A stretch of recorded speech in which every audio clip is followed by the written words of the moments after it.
huge ultimate out of triple, so much damage across, and it looks like the Direwolves are absolutely rinsing the team.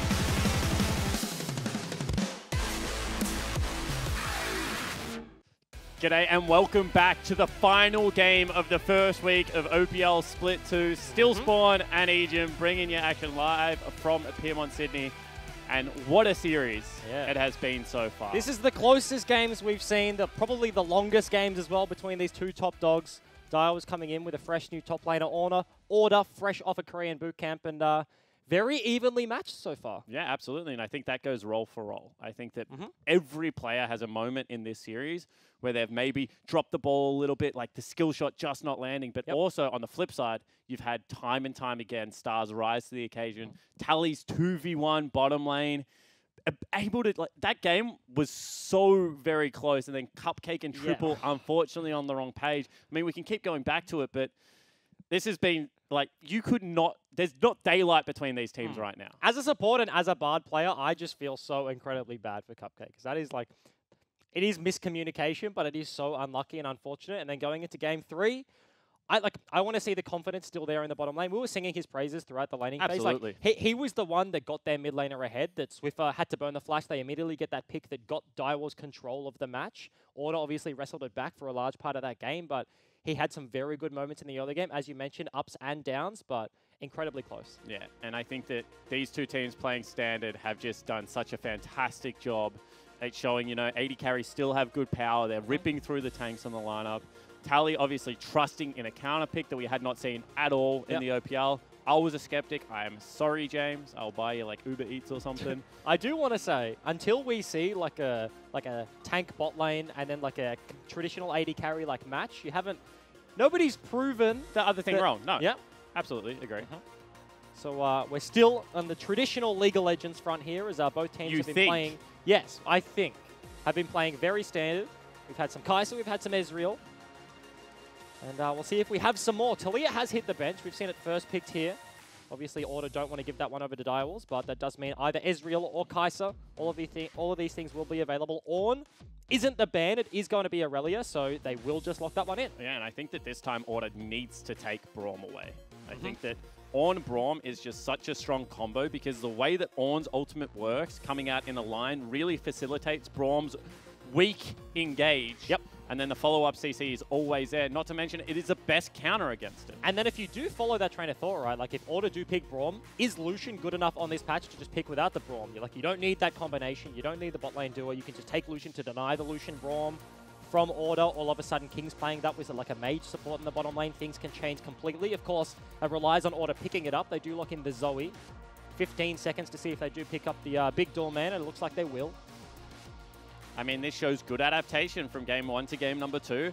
Swiffer felt that he wanted to team fight, obviously, because that's what he did with the Aurelia, even though not necessarily the champion's strength, so has pocketed that one for now.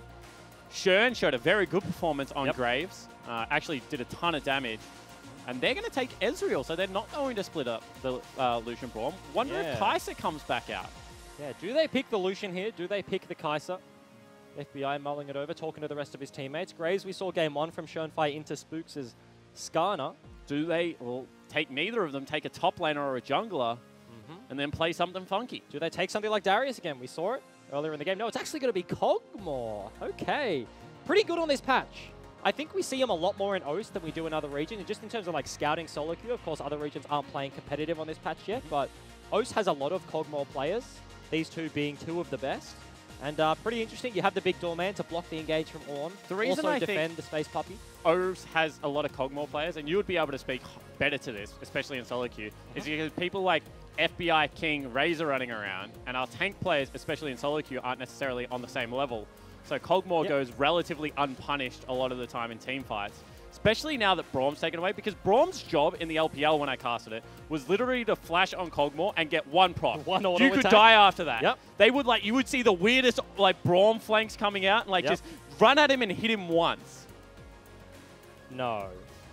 No, we're not going to see it again. The alley hover from FBI. Do they look it in? Tally just said yep on the player cam. Zoomed in very close to his face. He said yep. So maybe they're going to look in the alley looking. Camille, Lee Sin. If they switch back to the alley, I'm going to be so shocked. Lee Sin, okay. I like this. I like that it didn't do the Braum strat. Straight back is like, how about we play Mordekaiser then, boys? Unfortunately, he's locked in an Ezreal. Not necessarily. I'm sure BioPanther plays a good Ezreal. That is true. Bard, again for Cupcake. I really like the confidence. It hasn't shattered after the end of game number 2, but the LeBlanc will be the answer. So we have a few new champions we haven't seen so far. Lee Sin, pretty good on this patch. Quality of life changes to the how his cooldowns work and access to those abilities. LeBlanc, one of the best mage assassins on this patch. Absolutely, and I think the response here has to be Shen, because otherwise there is so much kill threat coming onto both Swiffer and Tally, and it's not going to be Cho'Gath. Back to the same old matchup. BioPanther game number 1 was on into Cho'Gath, fell down in the laning phase, a few CS, but tank versus tank, that really doesn't mean a lot. It's all about your influence on the map, and was able to get those team fight victories for the Direwolves. And I like this. Once again, I'm just going to keep singing the praises of these two teams, of Sharp, of Choo-Choos. When the games are this close, it is tweaks. It is try and figure out the nuanced play. It is calm your players down and get them playing well thought out League of Legends. Not let's overhaul every team comp and go back to the beginning. And it's interesting how the styles have flipped. All of a sudden, Direwolves have picked LeBlanc and Graves. They want to be the early aggressor. They want to get picks onto Swiffer in the early game. And then Order are like, look, these games are going late. Like 50-minute first game, 30-something minute second game. We're going to pick a Kog'Maw. We're going to pick a defensive composition. Lee Sin can peel in the late game, keep carries off the Kog'Maw. And now these two teams have just completely flipped their playstyles. Well, it's actually kind of funny because I think that Direwolves look how Chiefs used to look when you were playing on their lineup. Because they're going incredibly aggressive mid-jungle duo in all of these games. And then they're going tank top laner that is very self-sufficient and scaling bottom lane that will have great teamfight impact and can actually leave lane and roam around. Whereas Order really went away from him 2v2 mid lane. Like last split, I don't think Order played, except for against Chiefs, you could argue. Every other team, they really did not play 2v2 mid lane. They much preferred to play towards FPI's lane. Galio, things like that. Yeah, and yeah, as you mentioned, they were playing globals on Swiffer. So I think that right now, Direwolves, their new identity after this week, I would argue, is play around triple. That makes a lot of sense, especially given the MSI performance coming back now into week 1. People are playing pretty damn well. Do we see teleport. anything? Oh, happen level 1. We are onto Summoner's Rift. Yes, for game number 3 between Order and Direwolves. And King gonna have to burn his flash. Yep. I like that he did it early. If that Q lands all of a sudden, he's dead. The slow applies. You can constantly chase that one up. Follow flashes. Cupcake. They're going to look for it again. Will they get another flash out here? Ooh, just misses. Nice start. Turn around with an auto attack. Electrocute. Ooh. He ran airy last game. This game running electrocute.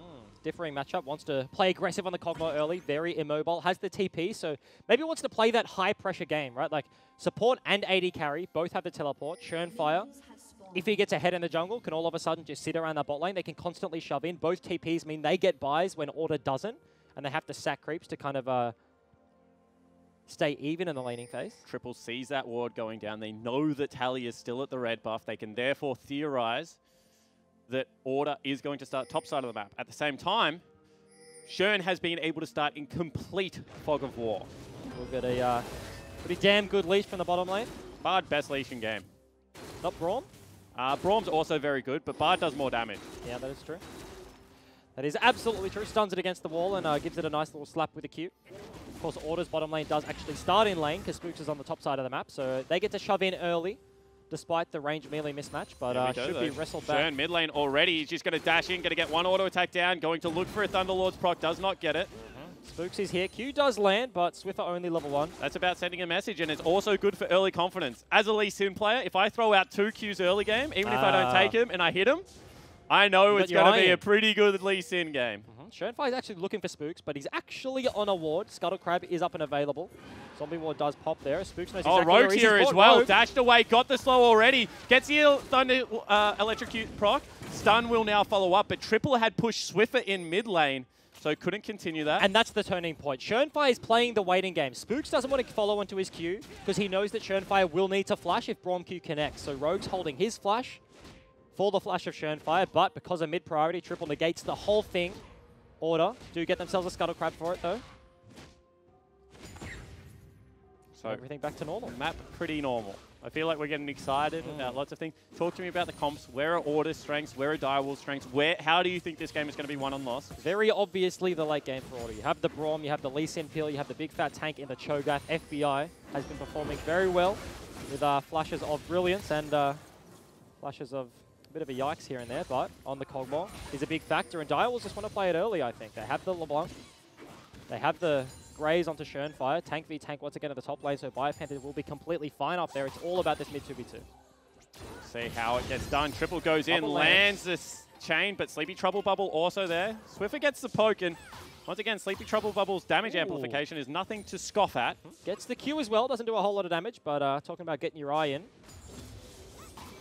Triple does hit level 4 first, and junglers are going to meet again around the Raptor pit. Shurnfire looking to get the crab on the top side. As Spook's got the bottom, so they do just trade 1 for 1. Spook's going to finish off his camp. See, once again, Triple goes in aggressively, and he's just shoving in. They're going to look to collapse onto Spooks. Does not get a ward down. Didn't have one, actually. And will get now swept out. But they know exactly where he is, so Tally has to back off from the top side. Scry's plan does show Spooks. But they have a bit of a collapse coming down the river. Scuttle Crab means actually, Tally's going to cut Shurn off. Shurn will get some damage, but now is being slowed. Will dash onto that Rupture. No, yeah, does still have Flash available. However, Spooks, very nice play there, and Shurn should fall down. This should be first blood, and they give it over to Tally. And a veteran Lee Sin player. Was that first blood? Who got first blood? Bottom lane. No, mid lane. Mid. Triple just killed Swiffer. As that happened. Okay. Okay, let's talk about the play we saw, Spooks. Very nice ward hop, denies the blast blade. Shurnfire obviously already flashed. Chose to be greedy, didn't flash the knockup, and had to flash afterwards, so very nice. Bottom lane, however, stun is going to go down. Cupcake takes a lot of damage, is now Ignite, and will not fall down. No flash forward. FBI in response is going to go down. Silly aggression coming out of FBI, and King makes him pay. And a disaster. Cupcake also has TP, so even if he dies, he gets back to lane anyway. All of a sudden, and we see this 1v1, just lands all these buttons. Beautiful. Easy kill. Ignite picks up, backs away, takes a single turret shot, and Triple gets a solo kill. Once again, that's just really nice play from Triple. Seeing the praises all day of the Direwolves mid laner. Cupcake gets to go get some chimes, and now is behind FBI, who doesn't have flash and is probably dead again. Cannot run next to that wall, cannot run next to a creep, will run next to the wall, will fall down. And they actually give the kill over to Shurn. And that's 2 deaths in almost less than a minute. He has no options there. Needs to run towards his turret, but that puts him against the wall. The damage from Cupcake and King would have just been enough without the stun anyway. Shurnfire comes in, cleans up. And all of a sudden, this composition that's going to rely so heavily on the Kog'Maw, 0-2-0 is a disastrous start for the AD carry. And he burnt the teleport to get back to lane, so it's not like he can go and grab that. Now Swiffer, level 6 has been accomplished for Triple. Is starting to take serious punishment. And he just died, came back, and got hella chunked out of the lane once again. Has to leave it. There's no way he can go anywhere near this creep. And Spooks is defending bot lane. Because the shove in from King and Cupcake, he went bot to try and hold them off the turret if they chose to continue. So all of a sudden, he can't help Swiffer push out. Gonna have to deal with the wave slowly as Triple backs away to the river. Triple potentially has not got ult. Still looking for it though. Just stopping the wave. And he's doing this because he knows if he gets ult back available, he kills him. Swiffer desperately trying to get the recall. Does get it, but it's going to cost him a few of the minions here. Will be able to die to the turret. Biopanther gets a reset on the top side as well. Walking back to lane as Shurnfire is going to get the Scuttle Crab spawn. Because of this mid pressure, this is looking a lot more like the Aurelia game. Triple has the advantage, constantly floating that around to the side lanes, and Shurnfire gets everything for it. And now looking for the top side invade is Shurn. However, it does not go for it. Goes over the wall because Tally has still got priority. And I feel like a lot of this game is now on Tally.